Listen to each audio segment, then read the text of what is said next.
नमस्कार साथियों। जैसा कि आप लोग जानते हैं, UPSC, BPSC, BSSC, SSC, railway, BPSC, TRE जैसी परीक्षाओं में सफलता के लिए एनसीईआरटी का अध्ययन सबसे ज़रूरी है। इसलिए एनसीईआरटी को रटना छोड़िए और समझना शुरू करिए। हमारे इस सेगमेंट में एनसीईआरटी की सफलता के लिए आपके लिए मैंने सब टॉपिक संसाधनों का विकास के अध्ययन का प्रयास किया है। आइए हम यह प्रयास करते हैं कि एनसीईआरटी सीधे ही आपके दिमाग में छाप दें, ताकि कोई भी गवर्नमेंट एग्जामिनेशन आपके लिए पास करना आसान हो जाए। मैं यह प्रमाण भी दिखाऊंगा आपको कि एनसीईआरटी के लाइन से कैसे क्वेश्चन एराइज होता है। तो चलिए जीरो से हीरो बनने का सफ़र हम शुरू करते हैं और अध्ययन करते हैं सब टॉपिक संसाधनों का विकास, जो संसाधन और विकास चैप्टर से लिया गया है। ये क्लास 10 का ज्योग्राफी है। कहता है कि संसाधन जिस प्रकार मनुष्य के जीवन यापन के लिए अति आवश्यक है, मनुष्य के जीवन यापन के लिए संसाधन आवश्यक है, उसी प्रकार जीवन की गुणवत्ता बनाए रखने के लिए भी महत्वपूर्ण है। तो देखिए, यदि आपसे यह प्रश्न कर दिया जाए कि संसाधनों के क्या महत्व हैं, तो देखिए संसाधन के महत्व क्या है। तो मनुष्य के जीवन यापन के लिए यह आवश्यक है, जीवन निर्वाह के लिए। और यदि आप क्वालिटी ऑफ लाइफ चाहते हैं, अर्थात जीवन की गुणवत्ता चाहते हैं, तो जीवन की गुणवत्ता बनाए रखने के लिए भी यह महत्वपूर्ण है संसाधन। ऐसा विश्वास है, ऐसा विश्वास किया जाता था कि संसाधन प्रकृति की निःशुल्क देन है। हालांकि यह भ्रामक पारंपरिक अवधारणा है। संसाधन प्रकृति की निःशुल्क देन है, यह एक भ्रामक और पारंपरिक अवधारणा है। माना जाता था कि संसाधन प्रकृति की निःशुल्क देन है, इसलिए क्या किया मानव ने? इनका अंधाधुंध उपयोग किया और परिणाम क्या हो गया? तो कुछ समस्याएं उत्पन्न हो गई। क्या समस्याएं उत्पन्न हो गई भाई? तो आइए देखते हैं। सबसे पहली समस्या, संसाधनों का ह्रास हो गया, मतलब संसाधनों में तीव्र गति से कमी आने लगी। क्यों? तो कुछ व्यक्तियों ने लालचवश संसाधनों का अंधाधुंध उपयोग किया, परिणाम स्वरूप संसाधनों की तेजी से कमी आने लगी। ये पहली समस्या है, ये पहली समस्या। दूसरी समस्या क्या है? तो एक सामाजिक विभाजन उत्पन्न हुआ। कैसे? संसाधन समाज के कुछ ही लोगों के हाथ में आए और जिससे समाज दो हिस्सों में बट गया। एक पहला हिस्सा संसाधन संपन्न, जिसको हम अमीर भी कह सकते हैं, संसाधन संपन्न जो अमीर है, और दूसरा हिस्सा संसाधनहीन, जिसको हम गरीब कह सकते हैं। तो ये अमीर और गरीब में हमारे समाज का बंटवारा हो गया। यह सामाजिक विभाजन दूसरी समस्या आई संसाधनों के अंधाधुंध उपयोग से। तीसरी समस्या क्या आई? तो संसाधनों के अंधाधुंध शोषण से कुछ वैश्विक पारिस्थितिकी संकट पैदा हुआ। वर्ल्ड लेवल पर कुछ समस्याएं, जैसे पहला है भूमंडलीय तापन। इसका प्रचलित नाम अंग्रेजी में ज़्यादा चलता है ग्लोबल वार्मिंग। क्या? Global warming. ये परीक्षा के दृष्टिकोण से, खास करके कॉम्पिटिटिव एग्जामिनेशन के दृष्टिकोण से काफ़ी महत्वपूर्ण सब टॉपिक है भूमंडलीय तापन। इसका हम लोग अलग से एक वीडियो देखेंगे। और दूसरी समस्या ओजोन परत अवक्षय। ओजोन परत अवक्षय मतलब ओजोन परत जो है वो टूटने लगा है, कमज़ोर होने लगा है। ये ग्लोबल रूप में, वैश्विक परिस्थिति में ये संकट पैदा हुआ है। पर्यावरण प्रदूषण, भूमि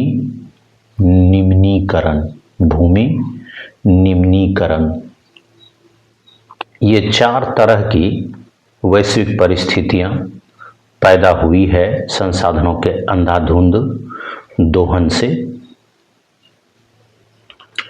क्या है ग्लोबल वार्मिंग? तो पृथ्वी की सतह के औसत तापमान में जब वृद्धि हो जाती है और यह वृद्धि दीर्घकालिक लंबे समय तक होती है, और इस वृद्धि के पीछे कारण क्या है? तो मुख्य रूप से वायुमंडल में कार्बन डाइऑक्साइड और मीथेन जैसे ग्रीन हाउस गैसों के बढ़ने के कारण ये होती है। ये गैसें क्या करती है? तो ये गैसें सूर्य की गर्मी को वातावरण में रोक लेती है, जिससे धरती लगातार गर्म होते रहती है। इसी को बोलते हैं ग्लोबल वार्मिंग, भूमंडलीय तापन। आप देख पा रहे हैं जब विश्व के ताप का रेंज जब बढ़ जाता है तो इसका दुष्परिणाम एक चित्र के माध्यम से आप देख रहे हैं। ग्लेशियर पिघल रहे हैं। तापमान बढ़ने से ध्रुवीय बर्फ और ग्लेशियर तेजी से पिघलने लगते हैं। समुद्र के जल स्तर में वृद्धि होने लगती है। ये सभी दुष्परिणाम हैं ग्लोबल वार्मिंग के। दूसरी प्रमुख वैश्विक समस्या क्या है? ओजोन परत अवक्षय का। हालांकि इस पर हम लोग विस्तार से बाद में चर्चा करेंगे, लेकिन अभी देखिए कि सूर्य से आने वाली जो पराबैंगनी किरण है उसको समताप मंडल के ऊपरी हिस्से में मौजूद एक परत है जिसको ओजोन परत बोलते हैं। यह ओजोन परत अल्ट्रावायलेट रेज से पृथ्वी पर जो लोग हैं, प्राणी हैं, उसको सुरक्षित करता है। लेकिन कुछ मानवीय कारण जैसे रेफ्रिजरेटर हुआ, एसी हुआ, एरोसोल स्प्रे जो कृषि रसायन का स्प्रे होता है, इस सब से एक गैस निकलती है जिसको क्लोरोफ्लोरोकार्बन कहते हैं, CFC। यहाँ पर देखिए CFC, क्लोरोफ्लोरोकार्बन, CFC। यह क्लोरोफ्लोरोकार्बन इस परत को कमज़ोर करता है और इस परत के क्षरण से, ओजोन परत के क्षरण से, ओजोन लेयर के क्षरण से क्या होता है? तो अल्ट्रावायलेट रेज सीधे ही पृथ्वी पर पहुंच जाती है और धरती पर प्राणियों को बड़ा नुकसान पहुंचाता है। आप इस चित्र में देख पा रहे हैं, ये देखिए ओजोन परत अल्ट्रावायलेट रेज को क्या किया? परावर्तित कर दिया, अर्थात निष्प्रभावी कर दिया। लेकिन जहां ओजोन परत का क्षरण हो गया है वहां अल्ट्रावायलेट रेज सीधे पृथ्वी पर पहुंच रहा है, जिससे पृथ्वी पर मौजूद प्राणियों को काफ़ी संकट होता है। तीसरी वैश्विक संकट है पर्यावरण प्रदूषण। मानवीय कारणों से पर्यावरण की मौजूद जो चीज़ें हैं वो मानव के लिए उपयोगी न रहना या उसकी उपयोगिता संदिग्ध हो जाना, ये पर्यावरण प्रदूषण है।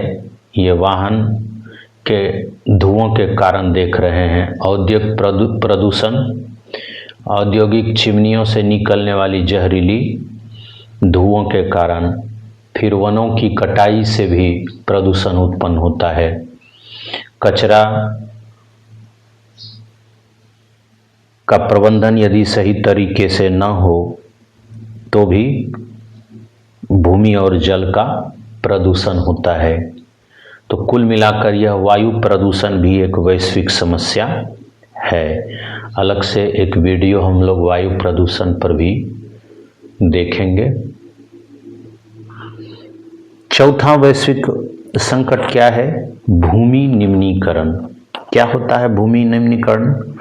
तो मानवीय या प्राकृतिक कारणों से भूमि का उपजाऊपन या उसकी उत्पादकता कम हो जाना ही भूमि निम्नीकरण है। इससे मिट्टी के पोषक तत्व नष्ट हो जाते हैं और जमीन कृषि या अन्य उपयोग के लायक नहीं रहता है। हम लोग इस पर भी अलग से एक वीडियो बनाकर चर्चा करेंगे। भूमि निम्नीकरण के कारण यह एक वैश्विक समस्या है। अब एनसीईआरटी बुक में देखिए क्या कहता है कि मानव जीवन की गुणवत्ता, क्वालिटी ऑफ लाइफ और विश्व शांति बनाए रखने के लिए संसाधनों का समाज में न्याय संगत बंटवारा आवश्यक है। कहाँ? समाज में संसाधनों का न्याय संगत बंटवारा जरूरी है। क्यों? तो मानव जीवन की गुणवत्ता और विश्व शांति को बनाए रखने के लिए। यदि कुछ ही व्यक्तियों तथा देशों द्वारा संसाधनों का वर्तमान दोहन जारी रहता है तो हमारी पृथ्वी का ही भविष्य खतरे में पड़ सकता है। क्यों? तो व्यक्तियों और अमीर देशों द्वारा खास करके संसाधनों का, अमीर व्यक्तियों और अमीर देशों द्वारा संसाधनों का तेजी से दोहन हो रहा है। तो जाहिर सी बात है जो संसाधन अनवीकरणीय हैं वो समाप्त होंगे। फिर आगे आने वाले पीढ़ियों के लिए खतरा है। तो पृथ्वी का भविष्य निश्चित रूप से खतरे में पड़ सकता है। तो हमारी पृथ्वी का भविष्य खतरे में न पड़े, इसके लिए जरूरी है कि हर तरह के जीवन का अस्तित्व बना रहना चाहिए। हर तरह के जीवन का अस्तित्व बना रहना चाहिए। कैसे हर तरह के जीवन का अस्तित्व बना रहेगा भाई? तो हमें संसाधनों के उपयोग की एक योजना बनानी चाहिए। मतलब प्लानिंग वे में हमें संसाधनों का उपयोग करना चाहिए। सतत अस्तित्व सही अर्थ में सतत पोषणी विकास का ही एक हिस्सा है। आगे हम लोग जो सब टॉपिक पढ़ेंगे वो है सतत पोषणी विकास, अर्थात ऐसा विकास जो पर्यावरण को कोई नुकसान नहीं पहुंचाए और इस विकास की प्रक्रिया से भविष्य की पीढ़ियों की भी सुरक्षा हो। यह क्या होगा? सतत पोषणी विकास। आगे हम लोग इस टॉपिक पर एक वीडियो बनाएंगे और अध्ययन करेंगे। आइए हम लोग यह देखते हैं कि एनसीईआरटी के लाइन से क्वेश्चन कैसे अराइज होता है। क्वेश्चन है, संसाधनों की कमी का समाज पर क्या तात्कालिक प्रभाव पड़ता है। यूपीपीएससी प्री 2000 समाज में क्या असर पड़ता है। विकल्प ए है, समाज में समानता आती है। बी है, समाज अमीर और गरीब दो वर्गों में विभाजित हो जाता है। सी, सभी को समान अवसर मिलते हैं। डी, आर्थिक मंदी पूरी तरह समाप्त हो जाती है। तो इसमें से बी विकल्प एप्रोप्रिएट है, समाज अमीर और गरीब दो वर्गों में विभाजित हो जाता है। आप एनसीईआरटी में यह लाइन देख भी सकते हैं, संसाधन समाज के कुछ ही लोगों के हाथ में आ गए हैं, जिससे समाज दो हिस्सों संसाधन संपन्न एवं संसाधनहीन अर्थात अमीर और गरीब में बंट गया है। ये संसाधन के अंधाधुंध उपयोग के कारण हुआ है। आप देखिए एनसीईआरटी के लाइन से हूबहू क्वेश्चन कैसे है। मानव जीवन की गुणवत्ता और विश्व शांति बनाए रखने के लिए संसाधनों का कैसा वितरण आवश्यक है। एसएससी सीजीएल 2021 में पूछा गया है और आगे के एग्जामिनेशन में संभावित प्रश्न भी है। ये क्या कहता है। ए, असमान वितरण। बी, कुछ ही लोगों के हाथ में संकेंद्रण। सी, न्याय संगत बंटवारा। डी, केवल विकसित देशों को प्राथमिकता। अभी आपने तुरंत अध्ययन किया है, मानव जीवन की गुणवत्ता अर्थात क्वालिटी ऑफ लाइफ और विश्व शांति बनाए रखने के लिए संसाधनों का समाज में न्याय संगत बंटवारा आवश्यक हो गया है। तो इसका आंसर क्या होगा। सी, न्याय संगत बंटवारा। तो दोस्तों, हमारा यह छोटा सा प्रयास यदि आपके लिए उपयोगी सिद्ध हो और ऐसा लगे कि हमारे लिए ये उपयोगी होगा, तो मैं आपसे विनम्र निवेदन करूंगा कि आप मेरे चैनल को सब्सक्राइब करें, वीडियो को लाइक करें और अपने दोस्तों में भी शेयर करें, ताकि अधिक से अधिक आपके मित्र लाभान्वित हों।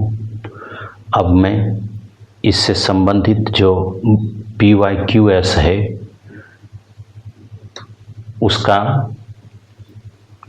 अध्ययन कराऊंगा आपको और यह भी दिखाऊंगा कि कैसे एनसीईआरटी से लाइन बाय लाइन टैली करता है और एनसीईआरटी का अध्ययन क्यों महत्वपूर्ण है आपके लिए।